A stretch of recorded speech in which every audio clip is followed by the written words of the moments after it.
Hello students, welcome to Edu Shakha. आज के इस वीडियो में डिस्कस करने जा रहे हैं बिहार मॉडल सेट पेपर 2025। और मेरे साथ साथ जो आप भी इस क्वेश्चन को बनाते रहिएगा और देखिएगा आपको कितना आता है। एंड में जो है कमेंट सेक्शन में अपने मार्क्स मुझे बताइए। चलिए शुरू करते हैं आज का क्वेश्चन आंसर्स का ये सिलसिला। तो पहला जो हमारे पास सवाल है वो है, किसी प्रकाश स्रोत के सामने एक रुकावट रख दी जाती है तो क्या बनता है। What is formed when an obstacle is placed in front of the light source. तो देखिए, किसी भी लाइट सोर्स के सामने अगर हम कोई ऑब्जेक्ट रख देते हैं, और ये लाइट सोर्स से बड़ा ऑब्जेक्ट होना चाहिए, तो अगर ऑब्जेक्ट रख देते हैं तो जो सीधे सीधे सामने इसकी रोशनी में आता है वहाँ उस क्षेत्र को हम कहते हैं उम्ब्रा या फिर शेडो वाला क्षेत्र। तो एक शेडो बनेगा और इसी के जस्ट बगल में जो है साइड में जो है बनता है उपछाया, पेनुम्ब्रा जिसको बोलते हैं। तो जब भी ऑब्स्टिकल को हम सामने रख देंगे और ऑब्स्टिकल जो लाइट सोर्स से बड़ा है तो उसमें शेडो भी बनेगा, पेनुम्ब्रा भी बनेगा, दोनों ही बनता है। तो both option A and B जो है सही है, छाया उपछाया दोनों ही बनेगा। समतल दर्पण की फोकस दूरी होती है, focal length of plane mirror. तो प्लेन मिरर की बात करें तो प्लेन मिरर का जो फोकल लेंथ होता है वो होता है इन्फिनाइट। फोकल लेंथ क्या होता है? फोकल लेंथ का मतलब ये हो गया कि लाइट जब पास करता है ना, पैरेलल रेज जब किसी भी लेंस या मिरर से पास करते हैं तो जहाँ पर वो मिलते हैं या मिलते हुए नज़र आते हैं उसी को फोकल लेंथ कहते हैं। जैसे कि कॉन्वेक्स लेंस है, तो कॉन्वेक्स लेंस में क्या होता है कि दोनों पैरेलल रेज आया, ये मिल जाता है इस पॉइंट पर। कन्वर्जिंग लेंस होता है कॉन्वेक्स लेंस, तो ये मिला देता है, तो इस पॉइंट को हम फोकस कहेंगे। वहीं अगर बात करते हैं कॉन्केव लेंस को लेकर, तो कॉन्केव लेंस क्या करता है, लाइट को जो है डाइवर्ज कर देता है, जिसके द्वारा जो है लाइट अब इधर तो मिलने से रहा, दोनों तो दूर भाग रहा है, तो इसको जब हम पीछे खींचते हैं तो ये कहीं इधर मिलता हुआ हमको नज़र आएगा, तो इसका फोकस जो है इधर देखने को मिलेगा। तो ये तो फोकस क्या होता है, तो फोकस का मतलब हो गया जब पैरेलल रेज जो है एक्चुअल में जिस पॉइंट पे मिल रहा है या फिर जिस पॉइंट पे वो मिलता हुआ दिख रहा है उसी को फोकल लेंथ कहते हैं। तो प्लेन मिरर में फोकल लेंथ कितना होता है, तो प्लेन मिरर की जो फोकस दूरी होती है ये अनंत होती है, इन्फिनिटी। 1 मीटर फोकस दूरी वाली उत्तल लेंस की क्षमता होगी। पावर बताना है कॉन्वेक्स लेंस का जिसका फोकल लेंथ दिया हुआ है 1 मीटर। तो पावर कैसे निकालते हैं, तो पावर निकालने का तरीका होता है 1/f, और फोकल लेंथ हम यहाँ पे जो लेंगे वो मीटर में लेंगे, ठीक है। तो 1/1 कर देंगे, तो गिवन है 1 मीटर, तो 1/1 1 डायोप्टर। तो कॉन्वेक्स लेंस का जो फोकल लेंथ हो जाएगा ये हो गया 1 डायोप्टर। निम्नलिखित में से किस लेंस को अपसारी लेंस कहते हैं। डाइवर्जिंग लेंस किसे कहा जाता है, तो कॉनकेव लेंस को जो है डाइवर्जिंग लेंस कहा जाता है। कॉन्वेक्स लेंस जो होता है ये कन्वर्जिंग होता है। कन्वर्जिंग का मतलब क्या हो गया, लाइट रेज को मिला देगा, पैरेलल रेज आता है इसको आपस में मिला देता है तो इसको बोलते हैं कन्वर्जिंग। और पैरेलल रेज को अगर ये बिखरा देता है इधर और पूरा जो बिखरा देगा तो इसको बोलेंगे डाइवर्जिंग। प्रकाश की चाल विभिन्न माध्यमों में होती है। तो देखिए, जैसे जैसे माध्यम बदलते हैं, जैसे जैसे मीडियम बदलेगा ना, तो अलग अलग मीडियम में स्पीड ऑफ लाइट जो है वो अलग अलग आता है। सबसे ज़्यादा जो स्पीड ऑफ लाइट हमें देखने को मिलता है वो है वैक्यूम, ठीक है, जब भी कोई माध्यम ना हो तब। तो स्पीड ऑफ लाइट जो है वो सबसे अधिक होता है वैक्यूम में, जो होता है लगभग 3 × 10⁸ मीटर पर सेकेंड। जैसे जैसे मीडियम बदलेगा और मीडियम की डेंसिटी बढ़ती चली जाएगी तो स्पीड ऑफ लाइट घटते चला जाता है। तो अलग अलग मीडियम में अलग अलग स्पीड होता है, तो भिन्न भिन्न। किसी लेंस द्वारा उत्पन्न आवर्धन का एसआई मात्रक। मैग्नीफिकेशन का एसआई यूनिट क्या होता है, तो मैग्नीफिकेशन क्या होता है, तो मैग्नीफिकेशन की बात करें तो कोई भी चीज़ हमें लेंस में कितना बड़ा या कितना छोटा दिख रहा है इसी को मैग्नीफिकेशन कहते हैं। इसको निकालने का तरीका क्या होता है, तो height of image by height of object. Image की ऊंचाई कितनी है, छाया की ऊंचाई, और साथ ही साथ जो ऑब्जेक्ट है उसका ऊंचाई कितना है, दोनों को डिवाइड कर देते हैं तो वही हमको दे देता है मैग्नीफिकेशन। अगर मान लो दोनों को हम सेंटीमीटर में नाप रहे हैं, हाइट भी सेंटीमीटर और ऑब्जेक्ट का जो हाइट है वो भी सेंटीमीटर में, तो सेंटीमीटर सेंटीमीटर कट जाएगा, तो यहाँ पे हमको क्या मिलेगा, मैग्नीफिकेशन का कोई यूनिट हमको नहीं मिलने वाला है, मात्रक विहीन हो जाता है आवर्धन। निम्नलिखित में से किसका अपवर्तनांक सबसे अधिक होता है, हाईएस्ट रिफ्रैक्टिव इंडेक्स हो जाए किसका है, तो हाईएस्ट रिफ्रैक्टिव इंडेक्स होता है डायमंड का। मतलब कितना ज़्यादा जो है लाइट को ये रिफ्लेक्ट कर सकता है, तो डायमंड जो बहुत ज़्यादा रिफ्लेक्ट कर सकता है। जैसे कि निकालने का तरीका क्या है रिफ्रैक्टिव इंडेक्स को, तो हम निकालते हैं चाल जो लाइट है, लाइट का जो स्पीड है वो एयर में कितना है या वैक्यूम में, और इसको डिवाइड कर देंगे speed of light in medium. तो मीडियम में कितना स्पीड है, दोनों को जब डिवाइड कर देंगे तो हमको मिल जाएगा रिफ्रैक्टिव इंडेक्स, मतलब ये लाइट को उतना ज़्यादा रिफ्रैक्ट कर सकता है। एक अभिसारी लेंस बनाता है, अ कन्वर्जिंग लेंस फॉर्म्स। तो कन्वर्जिंग लेंस जो होता है ना, ये रियल इमेज भी बना सकता है, वर्चुअल इमेज भी बना सकता है। रियल इमेज कब बनता है, रियल इमेज का मतलब ये हो गया जब लेंस जब लेंस से किरणें पास करती हैं ना, तो किरणें जब असल में जब मिलती हैं तब ये रियल इमेज बनाएंगी, और जब ऐसा लगेगा कि मिल रही हैं तब वर्चुअल इमेज बनाता है। तो जो कॉन्वेक्स लेंस होता है, कॉन्वेक्स लेंस वर्चुअल इमेज तब बनाता है जब ऑब्जेक्ट फोकस और ऑप्टिकल सेंटर के बीच में होता है, तब वर्चुअल इमेज बनाता है। आकाश का नीला रंग होना किस परिघटना का परिणाम है? Which phenomenon is responsible for the blue colour of the sky? तो ब्लू कलर जो होता है स्काई का, नीला जो दिखता है वो क्यों दिखता है? वो दिखता है प्रकीर्णन के कारण, स्कैटरिंग। जो लाइट पार्टिकल्स होते हैं ना, ये जब स्कैटर्ड करते हैं तो सारा कलर जो बिखर जाता है, ये रिफ्लेक्शन के चलते होता है। तो स्कैटरिंग के कारण जो है ये स्काई जो है वो ब्लू नज़र आता है। प्रकाश का प्राथमिक वर्ण है प्राइमरी कलर्स। प्राइमरी कलर्स की बात करते हैं ना, प्राथमिक कलर्स, तो ये लाल भी होता है, नीला भी है, हरा भी है, तो सभी के सभी कलर जो हैं प्राथमिक कलर्स हैं। Okay, option D all the ओव इसका सही जवाब हो जाएगा।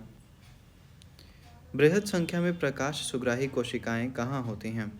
लाइट सेंसिटिव सेल्स कहाँ उपस्थित होते हैं? तो हमारी आंखों में लाइट सेंसिटिव सेल्स जो होते हैं ये रेटिना पे उपस्थित होते हैं। लाइट सेंसिटिव सेल्स को हम बोलते हैं कोन्स, और ये हमको दिन में और अलग अलग कलर्स को पहचानने में सहयोग देती हैं। कुछ ऐसे सेल्स होते हैं जो रात में देखने में मदद करते हैं, और ये जो है ना किसी कलर को नहीं पहचानने में मदद करते हैं, तो ये होते हैं रॉड्स। जो दो तरह के जो सेल्स हैं ये हमारे रेटिना पे उपस्थित होता है, कोशिकाएं। दूरदृष्टि दोष के उपचार के लिए कौन सा लेंस जो है प्रयोग किया जाता है? Which lens is use for treatment of far sightedness? Far sightedness की बात करें तो इसको कहा जाता है हाइपरमेट्रोपिया।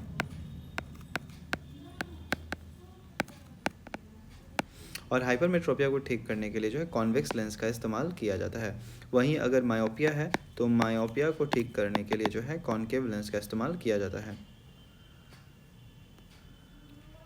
मानव नेत्र के लिए दृष्टि का स्थायित्व होता है, persistence of the vision of human eyes. तो देखिए, अगर इंसान जब भी वो कुछ देखते हैं ना, तो लगभग 1/16 सेकेंड्स तक जो है उस चीज़ का जो इमेज होता है वो हमारे रेटिना पे छपा रहता है, तो इसी को बोलते हैं परसिस्टेंस।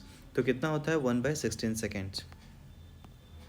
निम्नलिखित में से कौन सा मात्रक वॉट के बराबर होता है? वॉट क्या होता है? तो वॉट होता है वॉट जो है ये पावर आता है, ठीक है। तो पावर कैसे निकालते हैं? पावर निकालते हैं वर्क बटे टाइम। पावर क्या होता है? पावर होता है वर्क बटे टाइम। वर्क का यूनिट हो गया जूल और टाइम का यूनिट हो गया सेकेंड, तो वॉट क्या हो जाता है? वॉट हो जाता है जूल पर सेकेंड। 1 किलोवाट घंटा बराबर होता है। तो देखिए, घर में जो मीटर लगा रहता है, तो मीटर जो बिजली नापता है वो किस में नापता है? किलोवाट आवर में। तो 1 किलोवाट बराबर होता है 1 यूनिट, तो इसका ऑप्शन सी जो है वो सही हो जाएगा। 1 किलोवाट बराबर जो हो गया ये हो गया 1 यूनिट। विद्युत शक्ति का एसआई मात्रक जो है क्या होता है? विद्युत शक्ति का एसआई मात्रक, SI unit of electric power. तो अभी पावर का हम देखा था, पावर का एसआई यूनिट क्या होता है? तो ये होता है वॉट, और वॉट किसके बराबर होता है? जूल बाई सेकेंड के बराबर होता है। 1 किलोवाट आवर बराबर होता है। तो देखिए, 1 किलोवाट आवर की बात करें तो पहली बात तो किलोवाट में कितना वाट होगा? तो 1 किलोवाट में 1000 वाट होता है।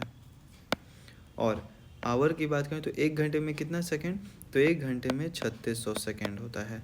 तो इस तरीके से सॉल्व करें तो ये आ जाता है लगभग 3.6 10 का पावर जो है 6 वाट सेकेंड। तो ये हो जाता है 3.6 इंटू 10 का पावर 6 जूल। वाट सेकेंड को क्या बोलते हैं? जूल। तो ये हो जाएगा, तो ऑप्शन सी जो है इसका सही जवाब हो जाएगा। 1 किलोवाट बराबर कितना हो गया? तो 3.6 इंटू 10 का पावर 6 जूल्स। दाएं हाथ के अंगूठे का नियम किसने प्रतिपादित किया था? Who propounded the right hand rule?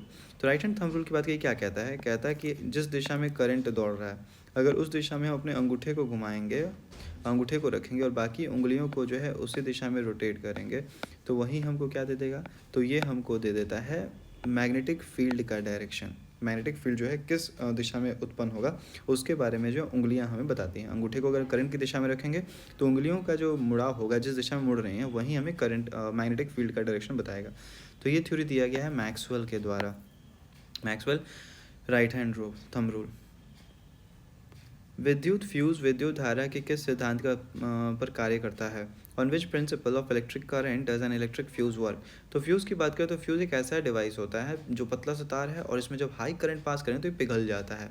तो मेनली ज़्यादा करंट के चलते प्रोड्यूस होता है हीट, गर्मी, और इसी ऊष्मा के चलते जो पिघलता है। तो ऊष्मा जो है इसका सही जवाब हो जाएगा। 1 मिली एम्पियर बराबर कितना होता है? तो 1 मिली एम्पियर में जो है 10⁻³ एम्पियर होता है। प्रतिरोध का मान बढ़ाने के लिए प्रतिरोधकों को जोड़ा जाता है। तो रेजिस्टेंस अगर बढ़ाना है तो रेजिस्टेंस को कैसे ऐड करेंगे? तो देखिए रेजिस्टेंस को जोड़ने का दो तरीका होता है। एक तो हो गया सीरीज़ कनेक्शन, जहाँ पे सारे रेजिस्टेंस को एक साथ जोड़ देते हैं, इसको बोलते हैं श्रेणी क्रम। और दूसरा होता है पार्श्व क्रम। पार्श्व क्रम में क्या हो रहा है, जहाँ सारे रेजिस्टेंस को अलग अलग जोड़ा जाता है। तो जब सारे रेजिस्टेंस को अलग अलग जोड़ते हैं ना, तो पैरेलल में क्या होगा कि जो रेजिस्टेंस होता है वो कम हो जाता है। और वहीं अगर बात करते हैं सीरीज़ में, तो सीरीज़ में रेजिस्टेंस बढ़ जाता है। तो इसका सही जवाब हो जाएगा, अगर बढ़ाना है रेजिस्टेंस तो हमें सीरीज़ में जोड़ना चाहिए, तो श्रेणी क्रम। इलेक्ट्रिक हीटर की कुंडली बनाने में किस पदार्थ का प्रयोग किया जाता है? Which material is use to make the coil of the electric heater? तो देखिए इलेक्ट्रिक हीटर बनाने के लिए हम उस चीज़ का यूज़ करें जिसकी रेजिस्टिविटी ज़्यादा हो। तो निक्रोम वायर जो है इसका इस्तेमाल किया जाता है, इसका रेजिस्टिविटी जो है अच्छा खासा होता है। निम्नलिखित में से कौन सा ग्लोबल वार्मिंग के लिए उत्तरदायी है? तो ग्लोबल वार्मिंग का मतलब क्या होता है कि जो पृथ्वी है, पृथ्वी का तापमान बढ़ रहा है। तो इसी तापमान के बढ़ने को, टेम्परेचर को बढ़ने को हम ग्लोबल वार्मिंग बोलते हैं। होता क्या है कि जैसे हमारे एटमॉस्फेयर में कार्बन डाइऑक्साइड, तो कार्बन डाइऑक्साइड एक लेयर बना लेता है पृथ्वी के चारों तरफ। ये जो है लाइट को आने तो देगा, लेकिन लाइट को वापस जाने नहीं देता है, वापस से इसको यहीं पे ट्रैप कर लेता है। और इसी कारण जब हीट एनर्जी ट्रैप हो जाएगी ना, तो पृथ्वी का तापमान बढ़ने लगता है। तो ग्लोबल वार्मिंग में सबसे बड़ा रोल प्ले किया जाता है वो है कार्बन डाइऑक्साइड के द्वारा। इसमें से कौन जीवाश्म ईंधन है? Fossil fuel. देखिए फॉसिल फ्यूल क्या होता है, जब लिविंग ऑर्गेनिज्म, प्लांट्स, एनिमल्स, ये सब जो मर जाते हैं और ज़मीन में दब जा रहे हैं लंबे समय तक, तो हाई टेम्परेचर और प्रेशर के कारण जो है ये बदल जाते हैं कोल, पेट्रोलियम, नेचुरल गैस, सब में। इसी को बोलते हैं फॉसिल फ्यूल। तो लिविंग ऑर्गेनिज्म के मरने के जो वजह से जो प्रोड्यूस हो रहा है, उसके जो बचे खुचे पार्ट की वजह से जो बनता है, उसी को बोलते हैं फॉसिल फ्यूल। सूर्य तथा अन्य तारों द्वारा उत्सर्जित विशाल ऊर्जा का स्रोत क्या है? The source of huge energy emitted by the sun and other star. तो देखिए सन और एनर्जी और जो अन्य स्टार्स, उसमें क्या होता है, इसमें होता है कि छोटे छोटे एटम्स मिलकर जो है बड़े एटम का निर्माण करते हैं और साथ ही साथ एनर्जी रिलीज़ करते हैं। जैसे कि मेनली सन की बात करें तो हाइड्रोजन जो है, हाइड्रोजन मिलकर जो है हीलियम का फॉर्मेशन करता है। तो यहाँ पर जो एनर्जी प्रोड्यूस हो रहा है वो हाइड्रोजन और हीलियम के चलते प्रोड्यूस होता है। तो इसको बोलते हैं फ्यूजन। तो ये क्या हो रहा है, दो चीज़ जब आपस में मिलती हैं तो इसको फ्यूजन, और एक बड़ा सा चीज़ अगर टूट रहा है, टूट कर दो तीन बनाएगा, उसको फिजन बोलेंगे। तो जुड़ना इज़ फ्यूजन। तो संलयन, नाभिक के संलयन के द्वारा जो है यहाँ पे ऊर्जा का उत्पन्न होता है। टिहरी बांध निर्माण का उद्देश्य क्या था? Purpose of Tehri dam. Tehri dam की बात करें तो टिहरी डैम है उत्तराखंड में, उत्तराखंड में ये डैम है।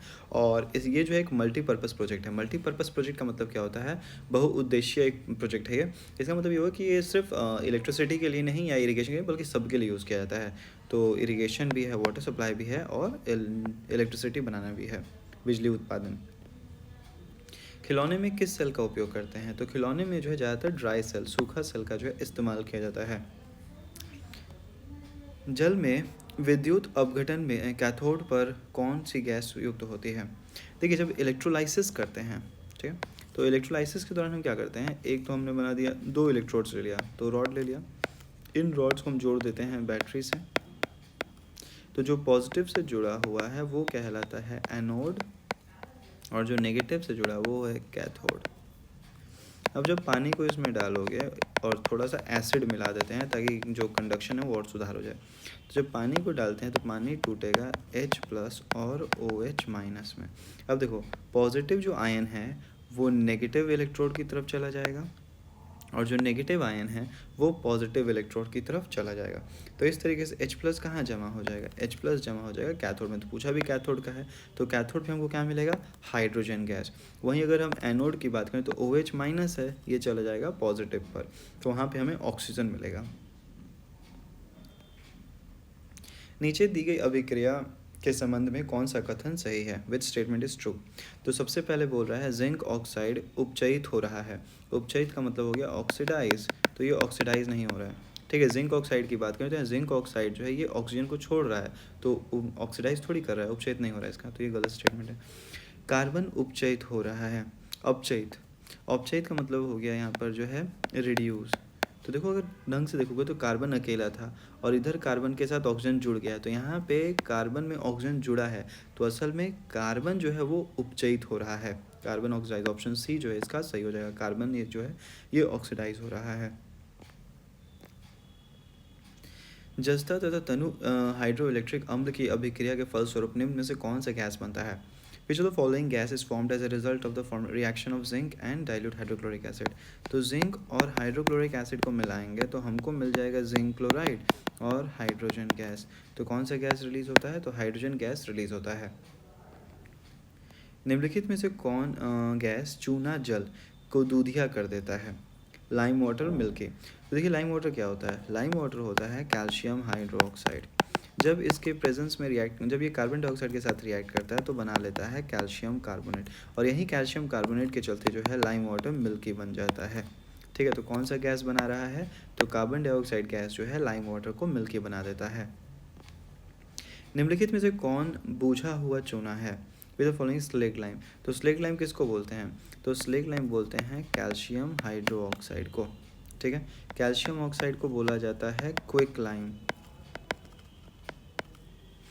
कैल्शियम कार्बोनेट की बात करें तो ये होता है लाइमस्टोन, और कैल्शियम हाइड्रोक्साइड तो स्लेग लाइम हो गया, और सी ए कैल्शियम है। दंतमंजन प्रायः होता है टूथपेस्ट से जनरेट। तो टूथपेस्ट जो होता है मेनली ये अल्कलाइन बनाया जाता है, ताकि जो भी हम लोग खाते हैं ना तो उसके द्वारा जो एसिड प्रोड्यूस होता है, शुगर है, शुगर को जब बैक्टीरिया तोड़ेगा तो एसिड बनाता है, तो एसिड को न्यूट्रलाइज करने के लिए जो है अल्कलाइन टूथपेस्ट बनाया जाता है, थोड़ा बहुत अल्कलाइन रहता है, क्षारीय। नींबू में कौन सा अम्ल होता है? साइट्रिक। तो लेमन की बात करें तो लेमन में जो है साइट्रिक एसिड उत्पन्न होता है। मिल्क ऑफ मैग्नीशियम का पीएच क्या? मिल्क ऑफ मैग्नीशियम का पीएच क्या होता है? तो मैग्नीशिया का पीएच की बात करें तो ये होता है 10.5। मिल्क ऑफ मैग्नीशियम का पीएच जो है 10.5। मिल्क ऑफ मैग्नीशिया होता क्या है? तो मैग्नीशियम होता है सस्पेंशन, मैग्नीशियम हाइड्रोक्साइड सॉल्यूशन। तो मैग्नीशियम हाइड्रोक्साइड के सॉल्यूशन को जो सस्पेंशन जो बनता है मिले, इसी को कहते हैं मिल्क ऑफ मैग्नीशिया। जस्ता का आयसक है ओर ऑफ जिंक इज। देखिए बॉक्साइड की बात करें तो बॉक्साइड एल्यूमिनियम का ओर है। सोडियम क्लोराइड तो सोडियम मिलेगा हमें यहाँ से। सिनेवार की बात करें तो सिनेवार जो होता है ये मरकरी मिलेगा, और जिंक ब्लेंड जिंक सल्फाइड होता है, तो यहाँ से हमको जिंक मिल जाएगा। धातु जो सिर्फ अम्ल राज में घुलता है वो है एक्वा रीजिया। देखिए एक्वा रीजिया किसको बोलते हैं? तो एक्वा रीजिया होता है concentrated HCl plus concentrated nitric acid, दोनों का मिक्सचर होता है 3:1 के रेशियो में, तो इसको एक्वा रीजिया बोलते हैं। और ये इतना स्ट्रॉन्ग रिएक्शन मिक्सचर है कि ये नोबल मेटल्स जैसे कि सोना, प्लैटिनम, इन सबको भी जो है घुला सकता है। तो ऑप्शन नंबर सी जो है AU ऑरम जो कि गोल्ड होता है। निम्नलिखित में से कौन आयनिक यौगिक नहीं है जो आयंस के द्वारा, आयंस क्या होते हैं? जो कि एक पॉजिटिव आयन और नेगेटिव आयन दो को मिला के जब बनता है तो इसको आयोनिक कंपाउंड बोलते हैं, तो नहीं है। कैल्शियम है, ये है, कार्बन डाइऑक्साइड जो है ये आयोनिक कंपाउंड नहीं है। हीलियम गैस है, हीलियम गैस क्या है? तो हीलियम गैस की बात करें तो हीलियम जो होता है ना ये इनर्ट या नोबल गैसेस इसको बोलते हैं। इनर्ट या नोबल गैस क्या होता है कि ये किसी के साथ रिएक्ट नहीं करते हैं, तो इसीलिए। और नोबल गैस जो होते हैं ना इनर्ट गैसेस, इनको रखा गया है ग्रुप 18 में। तो ग्रुप 18 में जो भी गैस आते हैं वो सब क्या हैं? इनर्ट, अक्रिय और या फिर नोबल गैसेस इनको कहा जाता है, सभ्य गैस। सबसे कठोर प्राकृतिक पदार्थ है हार्डेस्ट नेचुरल सब्सटेंस। तो हार्डेस्ट नेचुरल सब्सटेंस की बात करें तो वो है डायमंड। बेंजीन का जो है अणुसूत्र है, बेंजीन क्या होता है? तो बेंजीन होता है C6H6। ठीक है, इसको बनाते हैं इस तरीके से, हेक्सेन और 3 जगह डबल बॉन्ड। हाइड्रोजन के दो परमाणुओं के बीच कौन आबंध होता है? तो हाइड्रोजन है, एक हाइड्रोजन के पास एक इलेक्ट्रॉन, दूसरा हाइड्रोजन एक इलेक्ट्रॉन, दोनों शेयर कर लिया तो कैगो बॉन्ड बन रहा है? एक बॉन्ड बन रहा है, तो सिंगल, एक आबंध होता है। चूना जल का रासायनिक नाम है। चूना जल की बात करें तो लाइम वाटर क्या होता है? तो लाइम वाटर होता है कैल्शियम हाइड्रोक्साइड। तो रासायनिक नाम पूछा है तो इसलिए कैल्शियम हाइड्रोक्साइड हो जाएगा, और कॉमनली इसको बोलते हैं स्लेग्ड लाइम। चीनी का रासायनिक सूत्र है, फॉर्मूला ऑफ शुगर। तो देखिए शुगर क्या होता है? C12H22O11, इसको सुक्रोज कहा जाता है। निम्नलिखित में से कौन सा कार्बनिक यौगिक सबसे अधिक अभिक्रियाशील है? Following organic compound is most reactive. तो ज़्यादातर रिएक्टिव कौन होते हैं? डबल ट्रिपल बॉन्ड वाले। तो देखो ये है हमारा सिंगल बॉन्ड वाला अल्केन, ये भी है अल्केन, ये भी है अल्केन, लेकिन ये है अल्कीन, तो ये है ज़्यादा रिएक्टिव। मेंडलीव ने अपनी आवर्त सारणी तैयार करने के लिए कौन सा मापदंड अपनाया था? Mendeleev adopt the prepare table. कौन से क्राइटेरिया?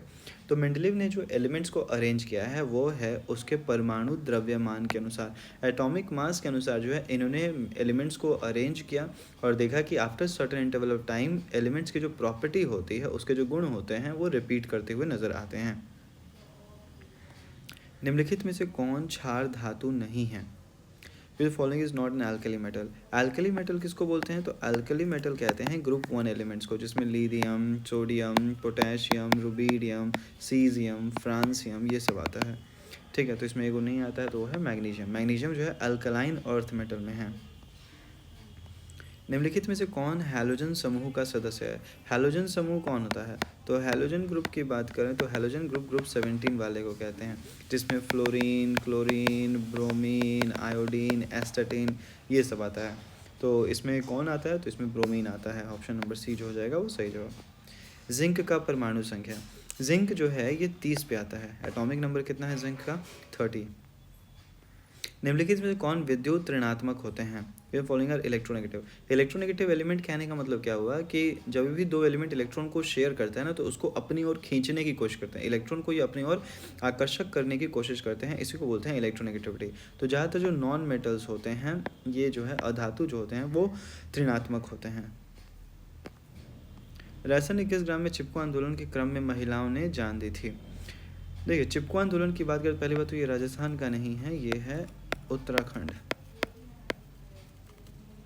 ठीक है, तो उत्तराखंड में हुआ था और ये उत्तराखंड के रेणी गांव में जो है हुआ था।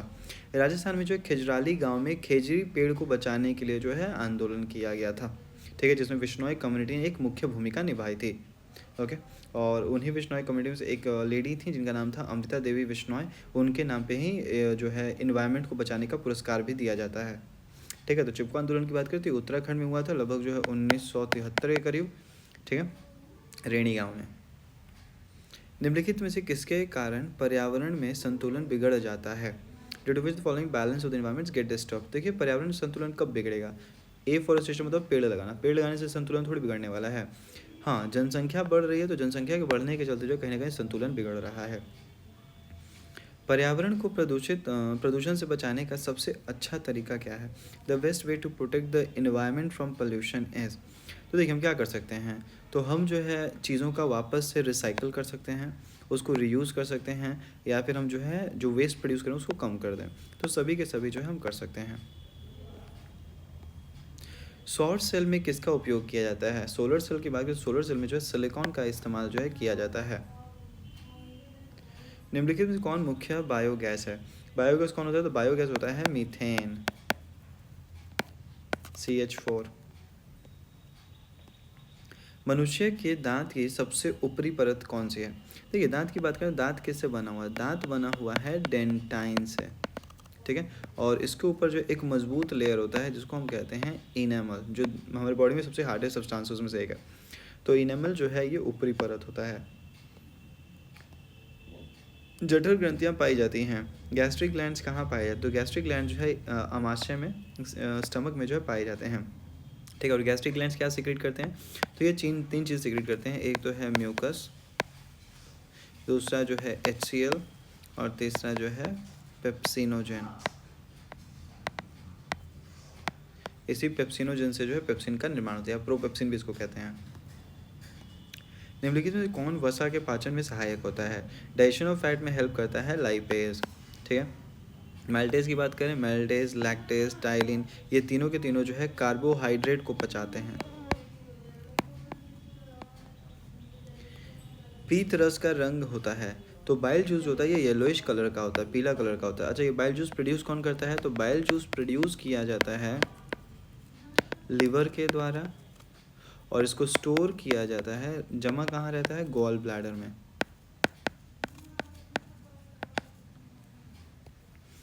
पौधों में श्वासन होता है। रेस्पिरेशन की बात करते हैं अगर प्लांट्स में, तो पौधों में श्वासन कहाँ होता है, तो उनके हर एक अंग जो है अपना अपना श्वासन करते हैं। कोई उनके पास, जैसे मनुष्य की बात करें तो हमारे पास लंग्स है, लंग्स के द्वारा हम जो है रेस्पिरेशन करते हैं। तो यहाँ बात किया है तो उनके जो अलग अलग अंगों में जो है अलग अलग श्वासन होता रहता है। तो स्टेम में भी होता है, रूट में भी होता है, लीव्स में भी होता है। जैसे लीव्स की बात करें तो लीव्स में स्टोमेटा होता है जिसके द्वारा गैसेस का एक्सचेंज होता है। इसी तरीके स्टेम में जो है लेंटिसेल्स होता है, गैसेस के एक्सचेंज में सहयोग करता है। हरे पौधे रात्रि में किस गैस को निष्कासन करते हैं। देखिए पौधों की बात करें तो डे में क्या हो रहा है, दिन में जो है ना यहाँ पे फोटोसिंथेसिस भी होता है, प्रकाश संश्लेषण, और साथ ही साथ जो है रेस्पिरेशन भी होता है, श्वासन दोनों ही होता है। ठीक है, तो रेस्पिरेशन में क्या होता है, तो रेस्पिरेशन में जो है इसमें कार्बन डाइऑक्साइड प्रोड्यूस हो रहा है। फोटोसिंथेसिस की बात करें तो कार्बन डाइऑक्साइड यूज होकर बनता है ऑक्सीजन। तो दिन में ज़्यादातर वो ऑक्सीजन रिलीज करता है। ठीक है, ऐसा नहीं कि उसके अंदर रेस्पिरेशन नहीं हो रहा है, रेस्पिरेशन होगा और रेस्पिरेशन वो भी ऑक्सीजन का इस्तेमाल करता है। तो दिन में बात करें तो दिन में जो दोनों प्रक्रियाएं होती हैं तो ओवरऑल यहाँ पे ऑक्सीजन रिलीज होता है दिन में। लेकिन रात में बात करें तो रात में सिर्फ और सिर्फ जो है रेस्पिरेशन होगा, फोटोसिंथेसिस रात में नहीं होता है। ठीक है, तो इसलिए रेस्पिरेशन में क्या बनता है, कार्बन डाइऑक्साइड। तो रात में वो ज़्यादातर जो है कार्बन डाइऑक्साइड रिलीज करते हैं प्लांट्स। किण्वन के फलस्वरूप कितने एटीपी का निर्माण होता है, फर्मेंटेशन के दौरान कितना एटीपी बनता है। फर्मेंटेशन की बात करें तो ये एक श्वसन की प्रक्रिया होती है जो कि मेनली ईस्ट वगैरह में देखी जाती है, जिसमें ग्लूकोज को तोड़ा जाता है बिना ऑक्सीजन के प्रेजेंस में और ये बना लेता है इथेनॉल, H5OH। साथ ही साथ कार्बन डाइऑक्साइड और दूगो जो है एटीपी का निर्माण होता है, मतलब बहुत ही कम एटीपी बनता है इसमें। वहीं अगर एरोबिक रेस्पिरेशन हो, एरोबिक रेस्पिरेशन मतलब ऑक्सीजन के प्रेजेंस में अगर ग्लूकोज को तोड़ा जाएगा ना, तो उस केस में जो 38 एटीपी बनता है। ठीक है, तो ये कब बनेगा, ये एरोबिक रेस्पिरेशन में बनता है, फर्मेंटेशन में दूगो।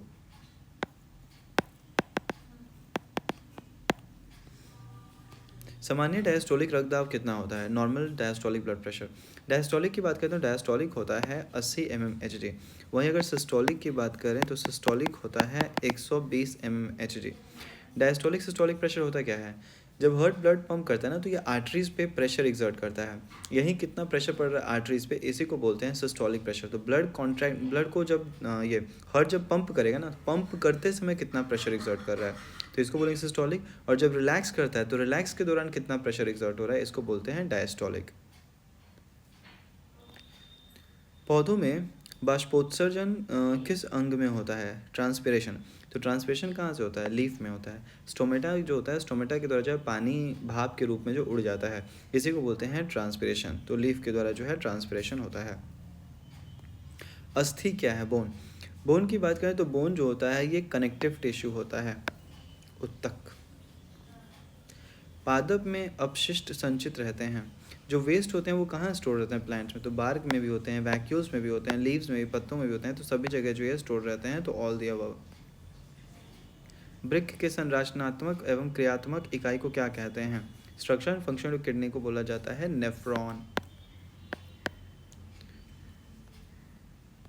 पौधे के उत्सर्जी पदार्थ हैं, एक्सक्रीटरी प्रोडक्ट्स बताने हैं प्लांट्स के। तो प्लांट्स में टैनिन, गोंद, रेजिन सभी के सभी जो हैं ये वेस्ट ही होते हैं प्लांट्स के। ठीक है, तो सभी इसमें सही हैं। स्मरण शक्ति का मुख्य केंद्र क्या होता है, मेन सेंटर ऑफ मेमोरी। तो देखिए हमारा दिमाग की बात करें, दिमाग 3 भागों में बटा हुआ है, hind brain, fore brain, mid brain. ठीक है, तो फोर ब्रेन का जो मुख्य हिस्सा होता है उसको सेरिब्रम कहते हैं और यही चीज़ों को याद करने में यह सब ने जो है मदद करता है। तो ये हो जाएगा सेरिब्रम। जड़ का अधोगामी वृद्धि कहलाता है, the downward growth of the root is called. देखिए जब भी ग्रेविटी के चलते जो चीज़ें मूव करती हैं ना तो उसको जियोट्रॉफिज्म कहते हैं। जैसे कि जो जड़ होता है, रूट, ये ज़मीन की तरफ बढ़ता है तो ग्रेविटी भी नीचे काम कर रहा है और जड़ें भी नीचे बढ़ रही हैं, तो इसको बोलते हैं पॉजिटिव जियोट्रॉफिज्म। वहीं अगर बात करेंगे शाखाओं की, तो शाखाएं ऊपर बढ़ती हैं और ग्रेविटी नीचे काम करती है, तो उल्टा है, तो वहाँ बोलते हैं नेगेटिव जियोट्रॉफिज्म। तो ये हो जाएगा जियोट्रॉफिज्म। एस्ट्रोजन स्रावित होता है, कहाँ से निकल रहा है, तो एस्ट्रोजन की बात करें तो एस्ट्रोजन जो है ये फीमेल हार्मोन होता है और ये रिलीज होता है ओवरी से। स्वपरागन निम्न में से किन पौधों में होता है। सेल्फ पॉलिनेशन की बात करते हैं तो यूनिसेक्सुअल, एक लिंगी और द्विलिंगी, उभयलिंगी दोनों में ही होते हैं। तो ऑप्शन सी जो है ये सही हो जाएगा, ए और बी दोनों ही इसके सही हैं। गर्भाशय में किस भाग में भ्रूण विकसित होता है, in which part of uterus does embryo develops. तो एम्ब्रायो की बात करें तो एम्ब्रायो कहाँ डेवलप करता है, तो एम्ब्रायो डेवलप करता है एंडोमेट्रियम में। एंडोमेट्रियम की जो लाइनिंग होती हैं ये खुद को विकास करते रहती हैं, इनमें नए नए ब्लड वेसल्स बनते रहते हैं, ताकि जो है जब भी एग फर्टिलाइज हो जाए तो यहाँ पे आके जो है विकसित कर सके। निम्नलिखित में से कौन सा भाग केवल पुरुष जनांग में पाया जाता है, मेल जेनिटिलिया में ही उपस्थित होता है। तो लेबियम माइनोरा, फेलोपियन ट्यूब और ये जो मैच्योर फॉलिकल है ये सब जो है फीमेल पार्ट होते हैं। वहीं वास डिफरेंस की बात करें तो वास डिफरेंस जो है मेल पार्ट होता है और जो कि स्पर्म को टेम्परली स्टोर करके रखता है। अनुवांशिकता का पिता किसे कहा जाता है, फादर ऑफ जेनेटिक्स। तो फादर ऑफ जेनेटिक्स कहा जाता है ग्रेगर जोहान मेंडल को। और ये जो ग्रेगर जोहान मेंडल थे इन्होंने जो है पी प्लांट पे अपना एक्सपेरिमेंट किया था और इन्होंने इसके बाद जो है जेनेटिक्स का सिद्धांत दिया। मेंडल किस देश में ईसाइयों के एक मठ में पादरी थे, ऑस्ट्रिया में। इनमें कौन वर्गीकरण के सबसे ऊपरी पायदान पर अवस्थित है। तो देखिए सबसे ऊपर की बात करते हैं, यहाँ पे एक चीज़ याद रखिए, जैसे कीप, पॉट्स, क्लीन और फैमिली, गेट्स, सिक। सबसे नीचे आता है species, genus, family, order, class, phylum और सबसे ऊपर होता है किंगडम, साम्राज्य, जगत। ठीक है, तो किंगडम जो हो जाएगा ये इसका सही जवाब हो जाएगा। सूक्ष्म उपभोक्ता का उदाहरण है, एग्जाम्पल ऑफ माइक्रो कंज्यूमर। तो माइक्रो कंज्यूमर कौन होता है, बैक्टीरिया है, फंगस है, सभी के सभी माइक्रो कंज्यूमर में आते हैं। तो ए एंड बी। मांसाहारी जीवों को कहा जाता है। देखिए अगर फूड चेन की बात करें तो फूड चेन में क्या होता है, फूड चेन में सबसे नीचे आता है प्रोड्यूसर। प्रोड्यूसर कौन होता है, जो अपना भोजन स्वयं बनाता है, जैसे प्लांट्स, हरे प्लांट्स होते हैं। इसके बाद प्लांट को खाने वाले को बोलते हैं प्राइमरी कंज्यूमर, शाकाहारी। और जो शाकाहारी को खाता है उसको कहते हैं सेकेंडरी कंज्यूमर, मांसाहारी, कार्निवोरस। तो ये किस में आता है कार्निवोरस, तो कार्निवोरस जो होते हैं ये सेकेंडरी कंज्यूमर, द्वितीयक जो है उपभोक्ता में आते हैं। खाद्य श्रृंखला का प्रत्येक पोषी स्तर पर कुल कर्ज जो है, कुल ऊर्जा का कितना प्रतिशत अगले पोषी स्तर को स्थानांतरित होता है। तो ये फूड चेन की बात करें तो एक ट्रॉफिक लेवल से दूसरे ट्रॉफिक में कितना एनर्जी ट्रांसफ़र होता है, तो 10% एनर्जी जो है ये ट्रांसफ़र होता है एक ट्रॉफिक लेवल से दूसरे ट्रॉफिक लेवल में। ओके, तो ये है हमारा जो है आज का क्वेश्चन आंसर सिलसिला। अब कमेंट में बताइएगा कि आप कितने मार्क्स आ रहे हैं। आज के लिए इतना ही, धन्यवाद।